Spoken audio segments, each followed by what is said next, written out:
Assalamualaikum warahmatullahi wabarakatuh. Selamat pagi, selamat siang, ataupun selamat sore bagi siswa kelas 7A dan kelas 7B yang baru mengerjakan tugas ini. Perkenalkan, nama Bapak Randi Ibnu Hamdan. Bapak sebagai guru di kelas 7A dan 7B mengajar mata pelajaran prakarya. Rumah Bapak ada di Desa Kopiah. Nomor HP Bapak silakan ada di web SMP. Kalian bisa mengakses langsung di web SMP. Pada pertemuan yang pertama ini, Bapak akan menyampaikan materi mata pelajaran prakarya di semester yang pertama, tahap yang kedua. Anak-anakku kelas 7A dan 7B, sebelum Bapak memasuki materi, Bapak akan membacakan dulu, menjelaskan tentang peta konsepnya, materi prakarya kelas 7A dan kelas 7B. Peta materinya yaitu tentang kerajinan serat. Ya. Nanti kita akan membahas tentang pengertian serat, kemudian jenis dan karakteristik serat, kemudian pengolahan bahan serat, teknik dasar kerajinan bahan serat, dan proses produksinya. Apa yang dimaksud dengan kerajinan serat? Nah, serat alam adalah suatu jenis bahan berupa potongan-potongan komponen yang membentuk jaringan memanjang yang utuh.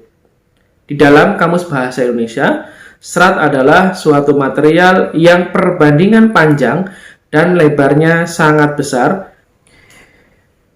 Serat itu banyak dikaitkan dengan sayur-sayuran, buah-buahan, dan tekstil. Ya. Sayuran dan buah-buahan merupakan makanan berserat yang tinggi dan sangat baik bagi pencernaan tubuh kita. Ya. Nah, serat juga digunakan sebagai bahan baku untuk tekstil. Serat sebagai bahan baku tekstil adalah serat-serat yang digunakan untuk aplikasi tekstil.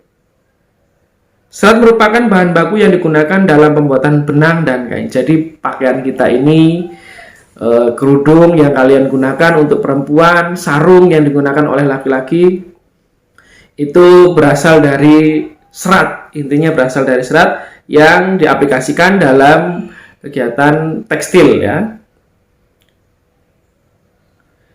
Bahan serat dikenal oleh orang sejak ribuan tahun sebelum Masehi. Beberapa bukti sejarah mencatat bahwa bahan serat sudah dipergunakan sejak tahun 2640 sebelum Masehi. Negara yang pertama yaitu negara Cina. Itu adalah pengertian serat. Sekarang kita masuk ke jenis dan karakteristik bahan serat. Yang pertama, ada serat yang berasal dari tumbuhan. Nah, serat yang berasal dari tumbuhan dapat diklasifikasikan menjadi 4 bagian. Yang pertama, serat dari biji.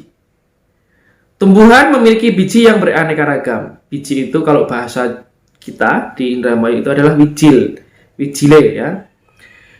Contohnya, biji dari pohon kapas atau kapuk.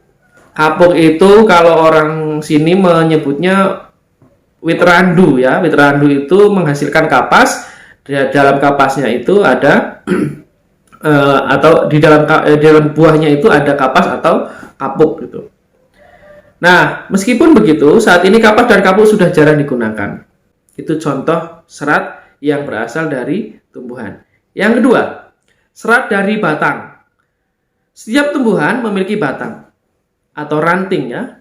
Struktur batang yang dihasilkan tumbuhan tentunya tidak sama antara satu dengan yang lainnya.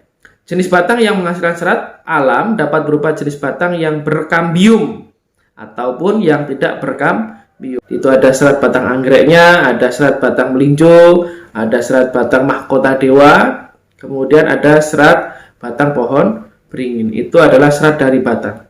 Yang ketiga, yang C, serat dari daun. Ini yang banyak kita temukan ya. Tumbuhan yang dapat diolah sebagai bahan serat dari daun tidaklah banyak, namun banyak orang yang memanfaatkan serat dari daun sehingga sebagai bahan baku tekstil. Contohnya, ada serat daun pohon nanas ya.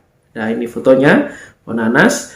Kemudian ada daun pandan berduri, ada daun eceng gondok, kemudian daun abaka, daun sisal, dan daun harlequin. Itu adalah contoh serat yang berasal dari daun. Artinya yang dimanfaatkan seratnya adalah berasal dari daun. Kemudian yang keempat adalah serat yang berasal dari buah. Tumbuhan yang memiliki buah sangat banyak dan beragam, namun yang menghasilkan buah yang dapat diolah menjadi bahan serat tidaklah banyak.